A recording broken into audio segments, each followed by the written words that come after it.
Alright guys, we've finished looking at our swamp version Rebor Deinosuchus, and we'll look at the other variant, the Estuary. As I said, I really like the colour of the swamp, and if I had to get one, that would be it. Still, it might be too bright for some people, and it has kind of a younger vibe to it, and if you like something more ancient and scarred looking, there's this. Interestingly, Deinosuchus has been suggested to prefer estuarine environments. Estuaries are transitional bodies of water where fresh water from rivers and streams mix with the salt water from the sea.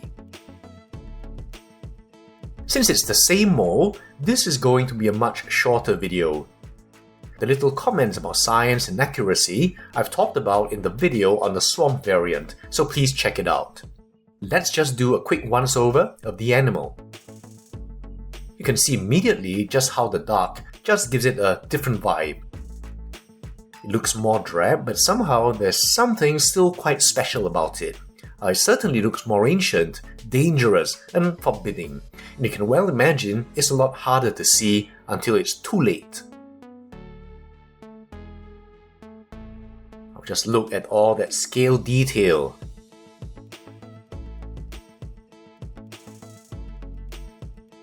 And disappointingly, the teeth, just like the swamp, have a poverty of paint application that just gives it a bit of a plasticky look.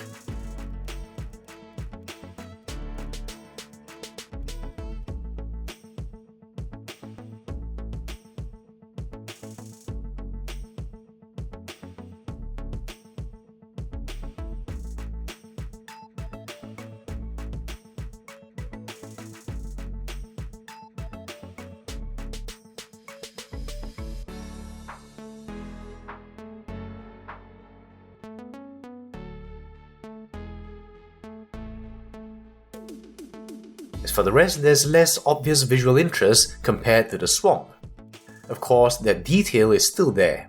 The sculpt for me, except again maybe for these two flat scutes, is impeccable as per Rebor's usual standard.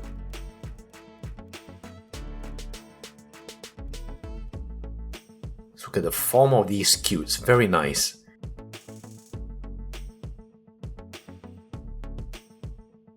This really looks like a real animal, which has arrived at this stage by living many a hard, tough year. Down the tail.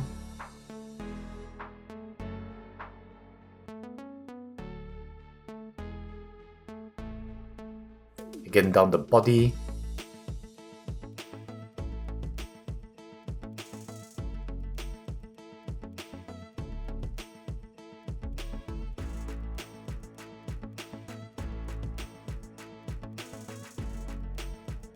The underside.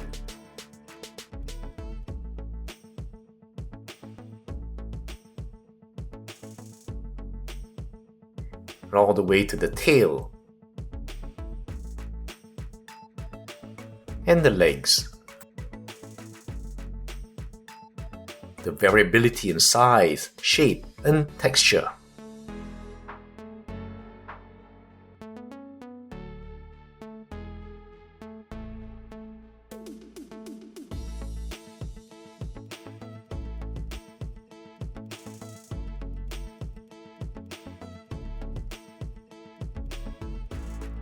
The arms.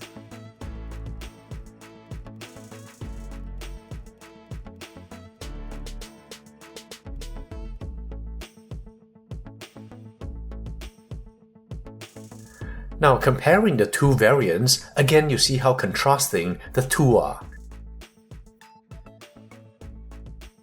The swamp has the kind of coloration you'll see in younger Nile crocodiles. And the estuary looks a lot more ancient, with a colour you'll see in many older crocs and alligators.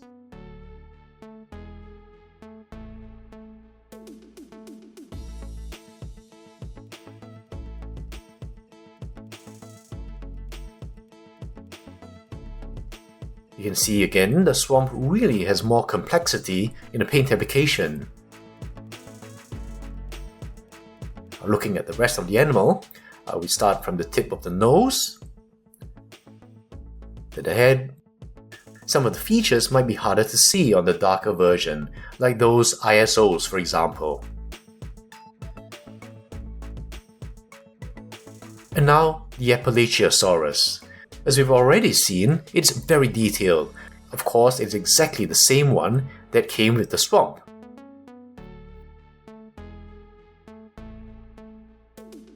Hey, what the devil's this? Won't come off. Probably some kind of flashing. Then the face.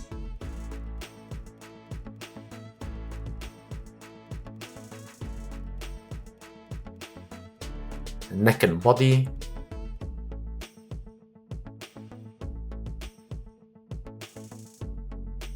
Again, it's really just the color difference.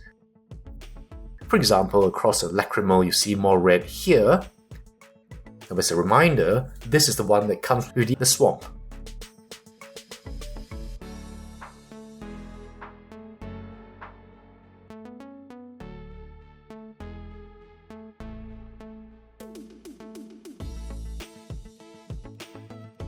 Just look at that severed vertebral column. The arms are rubbery and soft. So hopefully that gives you a good overview of how they compare and helps you in making a decision. Again, I'm sorry it took this long. I would have liked to be more timely to help people decide before making an order so they don't waste their money.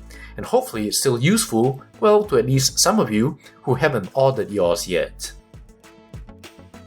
It's a very firm grip. So that's it for the Rebor Meta the Deinosuchus. Overall, I like it as an important update to my ancient Carnegie in terms of detail, the proportions, and quality of paint application. It's both encouraging that Rebor has turned its attention to more scientifically accurate animals, and also discouraging that it means I foresee future expenditures. And hopefully this video will help you decide if you want to add to said expenditures yourself. Happy New Year once again, and I'll see you in the next video.